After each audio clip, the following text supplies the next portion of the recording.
দেখুন, নমস্কার, আপনাদের সবাইকে স্বাগত আজকের এই বিশেষ অনুষ্ঠানে। বাইরে মারাত্মক গরম, মানে সূর্যের কড়া তাপ, আর ভেতরেও গরম, মানে বাইরে খোলসটা আছে, পেছনে মাল নেই।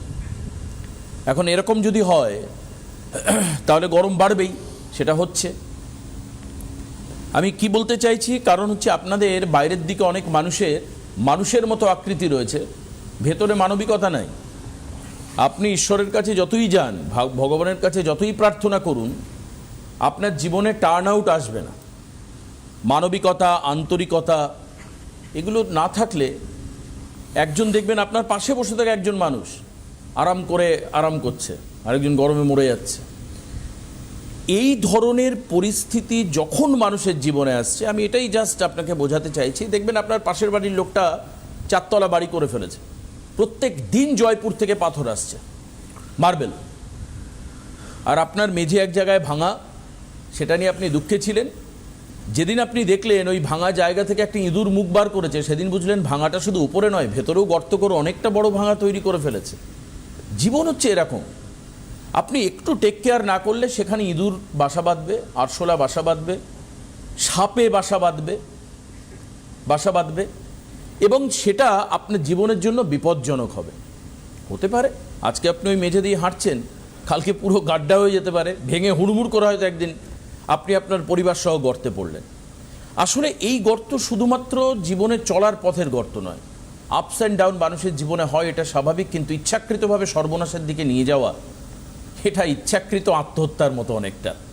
কাজেই যদি ইচ্ছাকৃত আত্মহত্যা না করতে হয়, যদি জীবনে চলার পথে মায়ের কৃপা পেতে হয়, আধ্যাত্মিকতা পেতে হয়, প্রথম কাজ হচ্ছে আপনাকে মানবিক হতে হবে, মানবিকতা থাকতে হবে, মনুষ্যত্ব থাকতে হবে, অর্থাৎ আপনার অভ্যন্তরীণ ইনস্টিংক্টগুলো পজিটিভ হতে হবে। আর দ্বিতীয়ত, এটা আসতে পারে একমাত্র আধ্যাত্মিকতা এবং মায়ের ভক্তি এবং আরাধনা, পূজা অর্চনা এবং তার আধ্যাত্মিক কাজকর্মের মধ্যে দিয়ে। তার আরেকটা গোল্ডেন অপরচুনিটি আসছে আগামী দিনের 16 তারিখে, ফলহারিণী অমাবস্যা রয়েছে। আপনারা ফলহারিণী অমাবস্যা, কৌশিকী অমাবস্যা, এগুলোর নাম শুনে আপনারা অভ্যস্ত।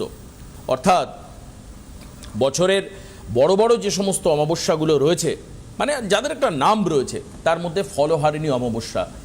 জিস্ট এটাই যে আপনার জীবনে ফল লাভ হয়, অর্থাৎ প্রাপ্তি যোগ তৈরি হয় এই অমাবস্যায় পুজো অর্চনার মধ্যে দিয়ে।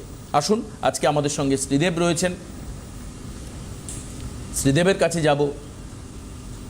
আসলে এই গরমে কর্মক্লান্ত মানুষ, আমরা প্রত্যেকেই শ্রান্ত, কিন্তু একটা অল্টারনেটিভ থাকলে আর কি হবে। আসুন শ্রীদেবের কাছে যাই। শ্রীদেব, তোমায় স্বাগত জানাই আজকের অনুষ্ঠানে।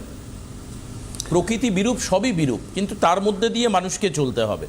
কোন আধ্যাত্মিকতা বা এই ফলহারিণী অমাবস্যা মানুষকে কি দিতে পারে, যার ফলে একজন প্রান্তিক মানুষ তার জীবনে খানিকটা হলেও ডেভেলপমেন্ট করতে পারে? যারা শ্রীদেবের এই অনুষ্ঠান দেখছেন, যারা মনে হবে শ্রীদেবের কাছে আসবেন, তারা এই নাম্বারে বুকিং করবেন, এই যে বুকিং নাম্বার দেওয়া আছে, এবং আজকের অনুষ্ঠানেও আপনারা ফোন করতে পারেন। স্বাগত জানাই শ্রীদেবকে। একদম, সবাইকে নমস্কার। অপূর্ব বলে দেবাশিস দা, এবং আমার মনে হয় যে একজন রেডিও জকি যেভাবে কথা বলে, তো আমরা সিনগুলো চোখের সামনে দেখতে পাই, হ্যাঁ, তো ঠিক তেমনি অনেকটা। তো স্পেশালি দেখবেন যে রেডিও জকিদের কাজ, আমি রাত্রিবেলায় আগে খুব এফএম শুনতাম, তো বলতো যে কী বলবো, পূর্ণিমা রাত্রি, বাইরে হালকা বৃষ্টি পড়ছে, ঝিঝি পোকার ডাক, হ্যাঁ, তো সব কিছু মিলিয়ে যেন সিনগুলো আপনার চোখের সামনে, ঝিঝি পোকার আওয়াজ নেই কিন্তু আপনি আওয়াজটা শুনতে পাচ্ছেন, এখানে সাপ নেই, সাপকেও দেখতে পাবেন, ব্যাঙ নেই, ব্যাঙকেও দেখতে পাবেন, গর্ত নেই, গর্তকেও দেখতে পাবেন। তো প্রতিটা স্টেপ বাই স্টেপ যেভাবে দেবাশিসদা প্রেজেন্ট করলো, আমার মনে হয় যে এটা চোখের সামনে ভেসে ওঠে। তুমি তো দেখতেও মানে ফিলও করতে পারলে, একদম বাস্তব। এবং দ্বিতীয় জায়গাটা হচ্ছে যে আমাদের যে কি বলবো, এক্সপেকটেশন, চাহিদা, আমরা বলি মা আমাকে একটা গাড়ি দাও, আমার শখ মিটে যাবে, আমার আর কিছু চাওয়ার নেই, বা আমাকে পাস করিয়ে দাও, এরপর আমার কিছু চাওয়ার নেই। দ্বিতীয় কথা হচ্ছে হয়তো একটা ভালো গার্লফ্রেন্ড পাইয়ে দাও, তারপর আর কিছু চাওয়ার নেই, বা আমাকে একটা ভালো চাকরি পাইয়ে দাও, বা ভালো একটা বাড়ি দিয়ে দাও, তারপর আমার আর কিছু লাগবে না, বা তারপর তুমি যেভাবে চালো। মেন ব্যাপার হচ্ছে বাবা বা মা, যারা আমরা আসলে প্রকৃত গুরু, তাদের ইচ্ছা থাকে সন্তানের জন্য না আকাশের চাঁদটাকে নিয়ে এসেও যেন তার হাতে দিতে পারি।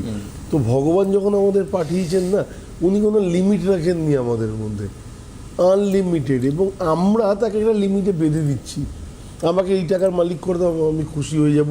তো উনি তো বলেননি যে তোকে আমি এটা দিয়ে এটাই দেবো, এর থেকেও বেশি দেব, শুধুমাত্র একটু নিজেকে তৈরি করে নিতে হবে এই পৃথিবীর কি বলবো কালারিং পৃথিবী, তো মানে কালারফুল পৃথিবী, সেখানে নিজেকে একটু শক্তপোক্ত দৃঢ় মানুষ করে নিতে হবে। এবং যে জিনিসটা আমি তোকে পাঠাবো সেটা যেন তুই রক্ষণাবেক্ষণ করতে পারিস, সেটা যেন দেখভাল ঠিক মতো করতে পারিস। আমি পাঠালাম, চলে গেল লাইফ থেকে, আলটিমেটলি তাতে বেনিফিট কিছু নেই। তো আমরা যখনই ভগবানের কাছে চাই, ভগবান আমাকে এইটুকুনি দাও, আমি খুশি, আমার সংসারে শান্তি দাও, আমি তাতে খুশি, ভগবান মানে অপরিসীম জিনিসগুলো তার হাতের মধ্যে রেখে দিয়েছে আপনাকে দেওয়ার জন্য। আপনি একটা লিমিট বেঁধে দিচ্ছেন তাকে, সে হয়তো সেটাও আপনাকে দিয়ে দিচ্ছে, যে বললো নে খুশি থাকে এবারে তুই। তো ব্যাপারটা সেটা নয়, একদমই নয়। ফলোয়ারি নিয়ম অমাবস্যা বলুন, যে কোনো অমাবস্যা বলুন, আমি বারবার বলি ফলোয়ারি নিয়ম অমাবস্যা তো খুবই গুরুত্বপূর্ণ।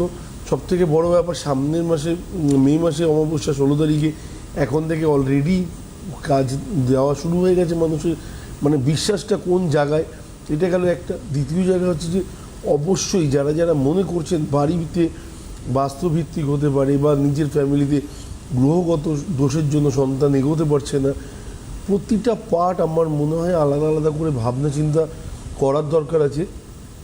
যারা মনে করছেন এই বছর করতে পারছি না, সামনের বছর করতে পারবো, এই বছর করতে গেলে আমার হয়তো অনেকগুলো অর্থের প্রয়োজন হবে। সবথেকে বড় কথা, অর্থ তো পরে আসছে, তার আগে আসছে মন, সেটাকে কানেক্ট করুন তার সাথে। আমি বারবার করে একটাই কথা বলি, এবং আমার মনে হয় যে যে জিনিসগুলো এক্সপেকটেশনে রয়েছে না, মানে বিয়ন্ড অফ এক্সপেকটেশন আমরা তার কাছ থেকে লাভ করতে পারি, সেই শক্তিটাকে আমরা দেখতে পাই না, কিন্তু উপলব্ধি করতে পারি। মানে তুমি বলছো যে অর্থের পুজো চাইতে মনের পুজো বড় পুজো, একদম। এবং সেই কারণের জন্যই শ্রীদেবের যজ্ঞে আহুতির জন্য সেই অর্থে কোনো আস্কিং মানি বা প্রাইজ নেই। This is very exceptional unparalleled decision যেটা শ্রীদেব নিয়েছে, যে ওর যজ্ঞ বা আহুতিতে কাউকে আহুতি দিতে গেলে, তারাপীঠে আমি বলছি, যারা হয়তো তারাপীঠ গেছেন, শ্রীদেবকে টিভিতে বহুদিন ধরে দেখছেন, দেখে মনে হলো যে আপনার কাছে এখন এই মুহূর্তে আর্থিক সামর্থ্য নেই, কিন্তু আপনি যজ্ঞে আহুতি দিতে চাইছেন বা মাকে কিছু বলতে চাইছেন, পুজো প্রার্থনা করতে চাইছেন, আপনি বেঝিঝক আপনি চলে যেতে পারেন, without any hesitation you can go. আমরা টিভিতে এটা বলছি, যাদের মনে হবে যেদিন সমর্থ হবে যে আমি প্রতিকার করাবো, হয়তো হতে পারে ওটাই মায়ের কৃপা পাওয়ার প্রথম ধাপ, হতে পারে 2 বছরের মধ্যে আপনার এমন ক্ষমতা হলো যে একটা ভালো রেমেডি, দেখুন ভালো রেমেডি বলে তো লাভ নেই, ভালো পাথর, ভালো স্টোন, তার ভালো দাম। আমি নিজে ব্যক্তিগত ক্ষেত্রে বলে বলছি, ওই কে বলল, আমার পিসির মেশো বলেছে, ওর দাদার শালি বলেছে, ওই শুনে আমি বলছি না, ভালো রেমেডি তার ভালো ফল আছে। অ্যাকচুয়ালি মেন ব্যাপার হচ্ছে এখানে এত কিছু কিছু সেক্টরের কিছু কিছু কাজ থাকে। ব্যাংকিংয়ের কাজ হচ্ছে ব্যাংকিং পরিষেবা দেওয়া, এবং কি বলবো, সেখানে যদি ব্যাংক কোনো কারণে আপনাকে বলে বাড়িতে রেগুলার সকালে একটা করে দুধের প্যাকেট পাঠিয়ে দেবো, এটা তো ব্যাংকের কাজ নয়। তাই তো 2 দিন আসবে, 3 দিন আসবে, 4 দিন আসবে, 5 দিনের বেলা বন্ধ হতে বাধ্য। তো আমার মনে হয় যেটা যার কাজ, যারা এর সাথে যুক্ত, এখন তো অনেকেই দেখি যে অনেক কিছুর সাথে যুক্ত হয়ে গেছে, এবং তারপরে জিনিসটাকে বলবো না, মানে আলটিমেটলি মার্কেটের জায়গাটাকে খুব বাজে জায়গায় পরিণত করেছে। এবং সবথেকে বড় কথা হচ্ছে, আমি আপনাকে পাথরের সাথে কার্ড দিচ্ছি, মেন ব্যাপার হচ্ছে আপনি আমাকে পাথরের সাথে কার্ড দিন, এটা হচ্ছে জাস্টিফিকেশন, এটা বলে দিন যে হ্যাঁ এই কার্ডের মধ্যে যা লেখা আছে এটা জিওলজিক্যাল সার্ভে অফ ইন্ডিয়া থেকে টেস্ট করলে সেম জিনিস থাকবে। সেটাই বাস্তব কিনা? ঠিকই, একদম তাই। এই জায়গাটা রাখার চেষ্টা করুন না, তো তাদের সেই ক্ষমতাটা থাকে না। ভালো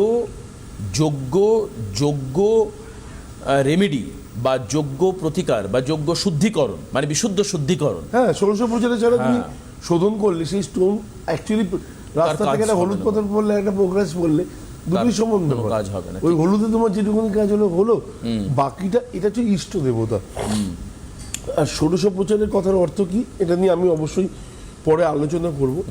এই যে শোধন প্রক্রিয়াটা, এটা এরকম না যে আমি একটা আংটি বলেছে জ্যোতিষী, আমি একটা দোকান থেকে বানিয়ে নিয়েছি, নিয়ে গেলাম মন্দিরে দিলাম, উনি তুলসী পাতা গঙ্গা জল দিয়ে ওং নমো ঢং নমো করে দিলেন, বা গায়ত্রী মন্ত্রটা বারবার পাঠ করে দিলেন, কাজ হয়ে গেল। এই প্রসিডিওরটা হচ্ছে আই ওয়াশ, আপনি তাকে 51 টাকা দক্ষিণা দিলেন, বুঝে গেল, এটাই ম্যাক্সিমাম মানুষের মধ্যে ধারণা থাকে, কিন্তু এইটা প্রসিডিওর নয়। যদি মন থেকে যদি দেখেন না যে আপনি কি করতে চলেছেন, প্রতিটা জিনিসের একটা প্রক্রিয়া আছে, মানে মাধ্যমিক না দিয়ে তো কেউ উচ্চ মাধ্যমিক দিতে পারবেন না, এটা তো খুব কমন ব্যাপার।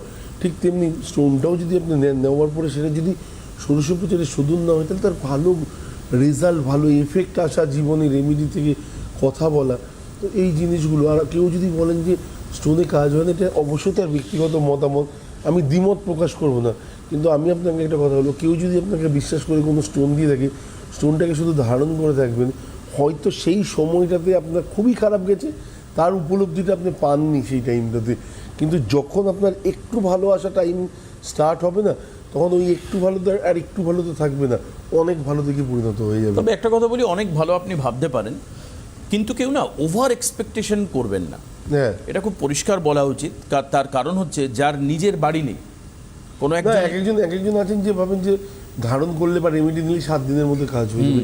তান্ত্রিক নই আমরা, তন্ত্র নিয়ে এত আলোচনা করি না। এই স্টেপটা দেখা উচিত। আমার নিজের বাড়ি নেই, আমি ভাড়া বাড়িতে থাকি, আমার স্বপ্ন হচ্ছে আমি যেন 5 তলা বাড়ি করতে পারি, বা সেটা যেন ইমিডিয়েট হয় না। আগে নিজে বাড়ি করুন, আগে জমি কিনুন, এগুলো ধাপ আছে। এবার জ্যোতিষীয় প্রতিকার কি করতে পারে, যেটা আপনার হচ্ছে না বা আটকে যাচ্ছে, সেই জায়গাটা আপনার খুলে দিতে পারে। দেখা যাচ্ছে আপনি ভাড়া বাড়িতে আছেন, আপনি কেন একটা রেমেডি ধারণ করার পর জমি কিনলেন, জমি কেনার আরও 2 বছর পর আপনার সেখানে বাড়ি করা শুরু হলো, তারপর আস্তে আস্তে বাড়ি বড় হলো। এই স্টেপগুলো আমরা ফলো করি না, যার জন্য আমাদের কষ্ট হয়। যত বেশি প্রত্যাশা তত বেশি কষ্ট। আজকে আমরা যেখানে যেখানে ওভার এক্সপেকটেশন করি, সেটা যদি না পাই, তাহলে আমাদের কষ্ট হবে। আমি নেমন্তন্ন বাড়িতে গেছি, আমি ভেবেছি অসাধারণ মাটন হবে, গিয়ে গেটে শুনলাম যে এরা মাংস করে না, মানে কোনো রকমের মিট প্রসিজিয়ার হয় না, এই বাড়িতে মাছ হয়। মনের কষ্ট পেয়ে আমি গেলাম। তো কাজে কি ওভার এক্সপেকটেশন করবেন না। আপনি মাথায় রাখবেন যে আপনি একজন মানুষ, আপনার যা রয়েছে, যেখানে আপনি দাঁড়িয়ে রয়েছেন আজকে, তার থেকে আমি এগোচ্ছে কিনা এটা দেখতে হবে। সব থেকে গুরুত্বপূর্ণ হচ্ছে এটা, আমি যেখানে দাঁড়িয়ে রয়েছি তার থেকে আমি এগোতে পারছি কিনা। আজকে আমার কিছুই নেই, আমি যদি আজকে স্বপ্ন দেখি যে আমি মার্সিডিজ গাড়ি বা ভলভো কোনো একটা গাড়ি কিনব, এটা কি আগামী দিনে ইমিডিয়েট সম্ভব? তার আগে আপনি ছোট থেকে বড় হন। পৃথিবীতে সবাই ছোট থেকে বড় হয়েছে, বহু মানুষ এগিয়েছেন, বহু মানুষ পিছিয়ে। ভাইব্রেশনটাও নিজের মধ্যে থাকতে হবে যে আমি কিনবো, অ্যাম্বিশনটাও থাকবে। একদম তার স্টেপগুলোকে জানতে হবে যে আমার কোন স্টেপ দিয়ে গেলে কি হবে। আমার সাথে ইউনিভার্সিটি কানেকশন নেই, আমার ইচ্ছেটা সেই অবধি পৌঁছাচ্ছে না, যে সেখান থেকে একটা জিনিস রিটার্ন আসবে। তাই তো এই জিনিসটা তো খুব দরকার না। তো আমরা ইউনিভার্স দিয়ে বোঝানোর চেষ্টা করি, ভগবানের নাম বললে আমরা উপরে দেখাই, ভাবি ভগবান উপরেই আছেন। ভগবান সবসময় আমাদের আশপাশেই আছেন, আপনার ইচ্ছাগুলো সমস্তটাই উনি জানেন এবং আপনাকে সেই পথেই নিয়ে যাওয়ার চেষ্টা করছেন। শুধুমাত্র উনি একটা জিনিস, আমরা প্রত্যেকেই চাই রেসপেক্ট, ওনাকে সেই রেসপেক্টটা করুন, দেখবেন অটোমেটিক্যালি জিনিসগুলো ঘুরতে আরম্ভ করেছে। সামনের মানে আগামীকাল 24 তারিখ আছে বগলা জয়ন্তী আমরা বলে থাকি, তো সেটাকে কাজে লাগাতে পারেন অটোমেটিক্যালি জীবনে। আজকে 24 তারিখ আছে, আজকে 24 তারিখ, তো সেই জায়গাটাও খুব ভালো। আজকে স্পেশালি যারা যারা মনে করবেন যে বগলামুখীর পুজো করবেন বাড়িতে, ছোটো করেও করতে পারেন, কোনো অসুবিধা নেই। ধ্যান করতে পারেন, স্নান টানের পরে খানিকক্ষণ ধরে নাম জপ করা, সেটা করতে পারেন। এই জিনিসগুলো করলে কি মনে হয় যে অনেক সময় অত্যাধিক শত্রুতা আছে। আমি তো ফার্স্ট কথা বলি যে পাড়ার লোক বা বাইরের লোক কখনো শত্রুতার মধ্যেই আসতে চান না। হ্যাঁ ঠিক আছে, আমি ধরে নিচ্ছি তর্কের খাতিরে অনেক সময় হয়ে যায়, তো সেই সময় এই জিনিসগুলো না অনেকটা কাজ করে। মানে আমরা পুরাণে পড়ে এসেছি অলরেডি যে বগলামুখী হচ্ছে শত্রুকে মানে কী বলবো শান্ত করার জন্য বা শত্রুর থেকে জয়লাভ করার জন্য বগলামুখীর পুজো করা হয়। তো বগলামুখীর আজকে যেহেতু বগলা জয়ন্তী হয়েছে, তাকে কাজে লাগান, আমার মনে হয় যে ভালো হেল্প পাবেন। এবং স্পেশালি বগলা জয়ন্তী আমি না টিভিতে বসে কখনোই, যেহেতু পায়ের মধ্যে ছুটি থাকে এবং মন্ত্রগুলো বলতে চাই না, কারণ এগুলো হচ্ছে ঠিক না, মানে শাস্ত্রীয় হিন্দু ধর্মের সঠিক নিয়ম নয়। পায়ে চামড়ার ছুটি বা কোমরে বেল্ট পরে কোনো কারণে মন্ত্র উচ্চারণ করবো, এই শিক্ষাটাতে আগাগোড়া পেয়ে এসেছি, তো এগুলো করা উচিত না, তার জন্য আমি হয়তো করতে পারছি না। কিন্তু হ্যাঁ অবশ্যই যারা মনে করবেন যে এই মন্ত্রটা হয়তো আমার জানা নেই, আমি কি বলে জপ করব, হোয়াটসঅ্যাপ করবেন, হোয়াটসঅ্যাপে আজকেই করুন, 3:30 অবধি টাইম আছে, 3:30 অবধি করুন, আপনাদেরকে রিপ্লাই দিয়ে দেওয়া হবে। এটা গেল একটা পার্ট। দ্বিতীয় জায়গাটা নিয়ে আলোচনা করা, সেটা হচ্ছে অবশ্যই বলি ফলোয়ারিং অমাবস্যা সারা দিন থাকছে, চেষ্টা করবেন সেই দিনটা, মানে আমি বলবো না যে আপনাদের একদম পুশ করে থাকছে। 16 তারিখ হচ্ছে না, 16ই মে ভোর 5টা 10 থেকে লাগছে। এবং যারা যারা মনে করেন যে ভেজ খেতে পারি এবং ভেজ খেয়ে মানে কাজ চালাতে পারবো, হ্যাঁ ঠিক আছে, তারা সেইটুকুনি করতেই পারেন, কোনো ভুল নেই। অনেক সময় সদ্যজাত শিশু বাড়িতে থাকে এবং তার জন্য অনেকে মনে করেন যে তার মঙ্গল কামনার্থে পূজা, তারাও করতে পারেন। এবং এই জিনিসগুলো আমার মনে হয় যে প্রয়োজন। একটা বাচ্চা যখন জন্মায় তার জন্য স্পেশালি পুজো আর্চার একটু রিকোয়ারমেন্ট থাকে, এবং এটা আজ থেকে না, এটা অনেক আগে থেকে। আর বাকি রইল যে গ্রহগত কোনো রকম দোষ খণ্ডনের জন্য যদি হয়, মানে আমরা যেটাকে বলি গ্রহ শান্তি, সেটার জন্য আমার মনে হয় এই অমাবস্যাটাতে নিজের ইচ্ছাটা একবার পূরণ করার চেষ্টা করুন, দেখবেন 100% পূরণ হবে। এবং যদি মনে হয় যে আপনারা তারাপীঠে গিয়ে দেবাচার্যের সঙ্গে যজ্ঞ, পুজো, ফলহারিণী অমাবস্যার যে ব্যবস্থা সেখানে থাকতে চান, যুক্ত থাকতে যদি চান, আপনারা ফিজিক্যালিও যেতে পারেন। এটা একটা বড় এক্সপিরিয়েন্স হবে আপনার কাছে, একটা বড় অভিজ্ঞতা হবে, বড় একটা অ্যাচিভমেন্ট হবে যদি আপনি আমাদের এই বাংলার অন্যতম বৃহৎ সাধন ক্ষেত্র বলা হয় তারাপীঠকে, কারণ যেখানে বামদেব সাধনায় সিদ্ধিলাভ করেছিলেন, এই সাধন ক্ষেত্রে আপনি উপস্থিত থাকতে পারেন, তাহলে সেখানে গিয়েও আপনি পুজো অর্চনায় অংশগ্রহণ করতে পারেন। যদি কেউ মনে করেন যে তার সেই ক্ষমতা নেই, তারা লাইভে অনুষ্ঠান দেখতে পারেন একদম, এবং তারা এখানে বসে পুজো দিতে পারেন। আপনার নামে পুজো যে সমর্পিত হচ্ছে বা গ্রহদোষ খণ্ডিত হচ্ছে তার ভিডিও ফুটেজ শ্রীদেব আপনার কাছে পাঠিয়ে দেবেন, যেখানে আপনার নাম করে পুজো মানে আমি স্পেশালি হয়তো কেটে পাঠাতে পারবো না, কিন্তু হ্যাঁ এটা বলে দিই যে সেই জায়গা থেকে ধরো বাইরে যদি থাকে দু একটা ভিডিও আলাদা করে আমি বলে দিই করে দিতে, কিন্তু সবসময় পুরোটা হয় না। আর যারা যারা দেখেন, মানে অনলাইনে দেখেন, তারা দেখবেন বাই নেম, গোত্র, তার মায়ের নাম, প্রতিটা জিনিস স্টেপ বাই স্টেপ নিয়ে তার নামে পুজো হচ্ছে এবং তার নামে ফুল পড়ছে, অঞ্জলির সময় তার নাম বলা হচ্ছে, প্রতিটা জিনিস যারা আছেন তারা দেখলে ফলো করতে পারবেন। হ্যাঁ, কিছু কিছু সময় অনেকে বলবেন যে দাদা ক্লিয়ার আসছিল না, মেন ব্যাপার হচ্ছে নেটওয়ার্কটা আর আমার হাতে নেই, তো নেটওয়ার্কটা আমার হাতে নেটওয়ার্ক হয় কি কৌশিকী আর ফলহারিণী এগুলো বড় অমাবস্যায় ওখানে নেট জ্যামও হয়ে যায়, কৌশিকীতে জ্যামার লাগানো থাকে, জ্যামার লাগানো থাকে, তো মন্দিরের কিছু সিকিউরিটি তো অবশ্যই থাকে, তো টোটাল জায়গাটাই মানে আমি এত বছর ধরে লাস্ট 16-17 বছর তো নর্মালি দেখছি, কিন্তু তার আগে এতটাও এইরকমভাবে আমরা কি বলবো সোশ্যাল মিডিয়াতে ছিলাম না, তো এতটা প্রচলন ছিল না। কিন্তু যখন থেকে বোঝা গেল তখন থেকে দেখলাম মানে 2020-21 তো টোটালটাই বন্ধ গেছিলো তারাপীঠে, তারপরে 22 থেকে আবার স্টার্ট হলো, কারণ কোভিডের টাইম ছিল, সেই একটা পিরিয়ড গেছে, এবং তারপর থেকে চেষ্টা করা হয় অবশ্যই। আর দেবাশিসদা যেটা বললেন যে অবশ্যই কি বলবো, যারা যারা মনে করবেন যে দেবাচার্যের ওখানে যাব, পূর্ণাহুতি দেবেন, আমার পুরোহিত মশাই রয়েছেন, আমি আবার বলে দিই 1 টাকা কারোর কাছে কখনো কেউ দাবি করবে না। আমার ওখানকার যারা রয়েছেন, আমার যারা স্টাফ রয়েছেন, আমার যারা কলিগ রয়েছেন, তারা কেউ আপনার কাছ থেকে কখনো কোনো কারণে 1 টাকাও দাবি করবেন না। আপনার যেটা ইচ্ছে, পুরোহিত মশাইকে একটা কিছু দক্ষিণা দিতে হয়, আপনার যদি মনে হয় আপনি দেবেন, আদারওয়াইজ আপনার তাও দিতে হবে না। আপনি আপনার মতো, লোকে বলে কিছু না দিলে কাজ হয় না, এই ফিলিংসটা মাথার মধ্যে থাকলে পরে হয়তো আপনাকে কিছু দিতে হতে পারে, কিন্তু আমি বলছি আমাদের তরফ থেকে কোনো রকম দাবি থাকে না। আপনাকে পূর্ণাহুতির জন্য যতগুলো সামগ্রী দেওয়া দরকার টোটালটাই আমরা দেবো, আপনি নিজে পূর্ণাহুতি দেবেন। এবার অনেকে বলেন যে দাদা এটা করার কারণ কি, কিছু কিছু সময় কিছু কিছু মানুষের যদি ভালো হয় তাহলে তাদের কাছ থেকে যে শান্তিটা পাওয়া যায় না, সেটা আমার কাছে মনে হয় লাইফে পরম শান্তি। তো এটার দরকার প্রত্যেকটা মানুষের জীবনে, যে আমার লাইফে স্পেশালি আছে যার জন্য আমি এটা করে থাকি।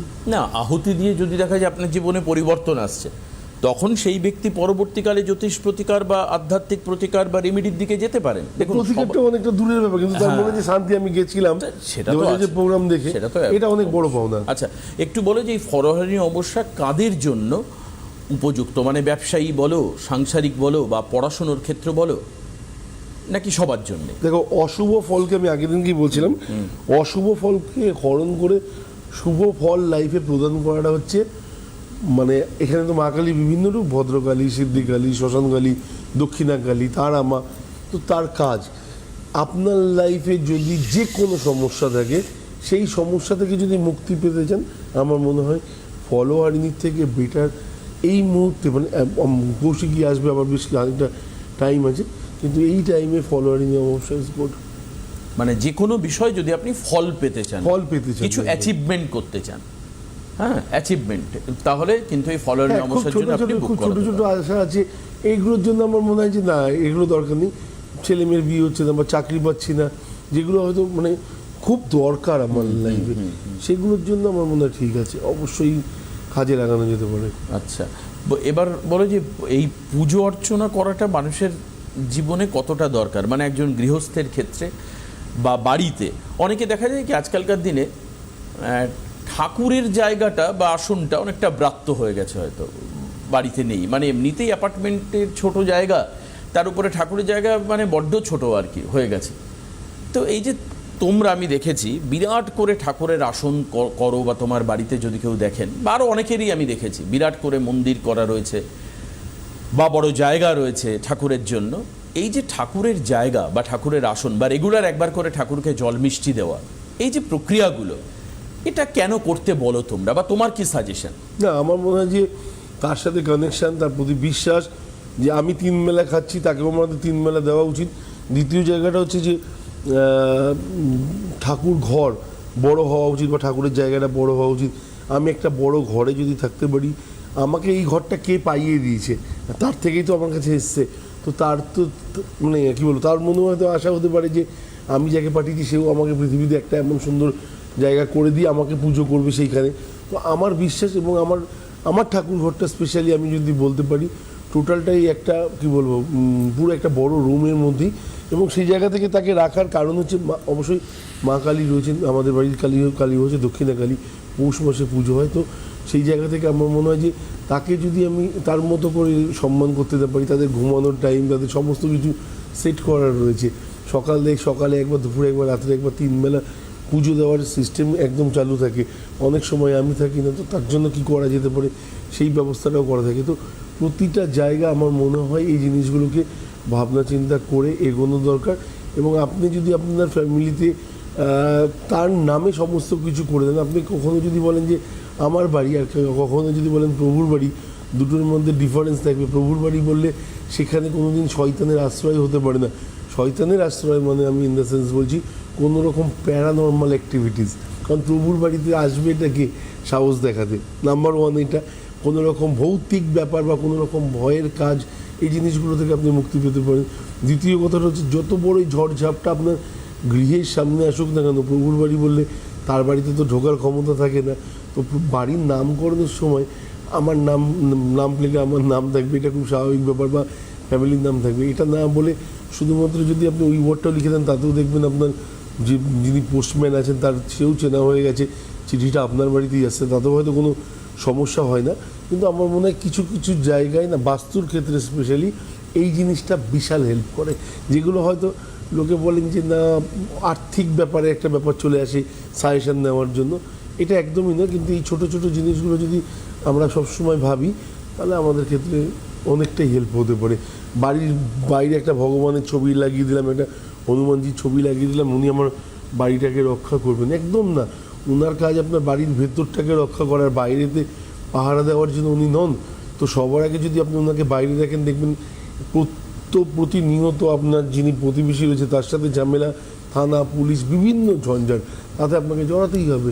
ভগবানকে বাইরে রাখবেন, আপনি ভেতরে থাকবেন, ভগবানকে পাহারাদার হিসেবে রাখবেন, এটা হতে পারে না। পাহারা তো উনি আপনার ভেতরে দেবেন না, বাইরে কি পাহারা দেবেন? বাইরে থেকে আসতেই দেবেন উনি কাউকে? ঠিক। আচ্ছা, আপনারা যদি শ্রীদেবের কাছে আসতে চান, বুক করাতে চান, 9051607602 এই নাম্বারে ফোন করতে হবে। 9339512386 এই নাম্বারেও আপনি বুক করতে পারেন। বুক করে চেম্বারে আসবেন, অবশ্যই শ্রীদেব আপনাকে দেখবেন এবং আপনাকে সঠিক প্রতিকার দেবেন। 16 তারিখের জন্য যদি বুক করতে হয়, অর্থাৎ ফলহারী অমাবস্যার জন্য, সেম নাম্বারে বুক করতে হবে, এবং বুকিং নাম্বার আপনাদের কাছে ডেফিনেটলি লেখা আছে। ইউটিউবে গেলে এই প্রোগ্রাম পরবর্তী সময়ে দেখতে পাবেন। আমরা ইউটিউবে এই প্রোগ্রাম আপলোড করে দেবো। আমরা আজকে কি বললাম, কি বিষয়ে আলোচনা হলো, তার থেকে আপনি কতটা বুঝলেন, সেটাকে আবার আরেকবার পরখ করবার জন্য আপনি ফার্দার ইউটিউবে আবার রিচ করতে পারেন। আচার্য শ্রীদেব প্রোগ্রাম সিটিভিএন সার্চ করলে আপনি পেয়ে যাবেন। সাবস্ক্রাইব করে রাখবেন, পরবর্তীকালে উপকার পাবেন। আজকে এখানে শেষ করছি শ্রীদেব, অনেক ভালো থেকো তুমি, অবশ্যই আপনারাও ভালো থাকবেন, সুস্থ থাকবেন। নমস্কার।